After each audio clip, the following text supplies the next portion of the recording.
I'm Forrest Saunders standing inside the state capitol. The budget blunder continues here in Tallahassee. Lawmakers say they have made no progress since that framework deal fell apart last Friday. And now, serious fears that a shutdown may be on the way. As July 1st draws ever closer, House lawmakers returned to Tallahassee Tuesday with no budget deal in sight. Unfortunately, as you are already aware, the Senate broke the deal that we had reached on day 60 and blew up our budget framework.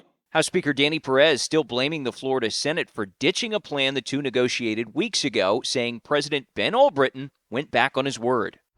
That's after the upper chamber didn't like a proposed tax cut package, saying it sliced too much permanently and suggesting Floridians wouldn't feel a reduction in sales taxes. How close do you feel like we are on a budget, and are we at risk of a shutdown? I don't think we're at risk of a shutdown, but I don't think we're any closer than we were 3 weeks ago. I think we have to start all over again. Perez told us going forward, the House will, quote, embrace any and all ideas that curb the state budget and what he considered reckless spending, but not the governor's rebate program for homesteaders, calling it checks from the Treasury. So the resolution adopted. His chamber also voted to extend session until June 30th to create more breathing room for negotiations. That's as fellow members try to juggle an extended session and jobs back home. It is a huge inconvenience because I have court cases set. The judges are going to have to continue them, but they're not going to be happy. Democrats now blaming the Republican supermajorities for this dysfunction, saying they'll own a government shutdown if it happens. I think we're a long way from a shutdown. I think that a shutdown, though, to be clear, would be catastrophic because there are all sorts of state services that would stop. And I don't know what this means for our teachers, for state employees being furloughed, for transportation projects that stop that, could help communities locally with their traffic. DeSantis, too, has heaped criticism on the legislature, the House in particular, saying all of this is political. You've got some of these folks in the House leadership, they have a personal agenda.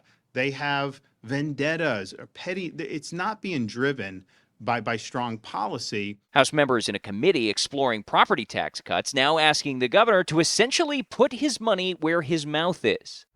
They sent this letter asking the governor to present his ideas for the 2026 ballot at an upcoming committee meeting. I think the governor's office is seeing it as a slight, but do you intend it to be? Not at all. We're trying to include all resources. We've said since the very beginning that everything is on the table right now, that we're trying to get information from anybody and everybody across the state.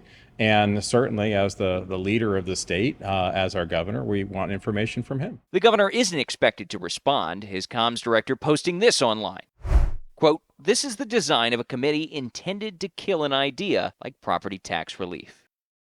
These guys over in the Senate, they're not even here right now. That is because the Senate president does not believe that they need to extend all the way until June 30th, at least not yet, saying they'll do so if necessary. But what that really means is that for now, this extended session still wraps up June 6th. That's only a little more than 3 weeks away. That's the latest out here at the state capitol. I'm Forrest Saunders reporting.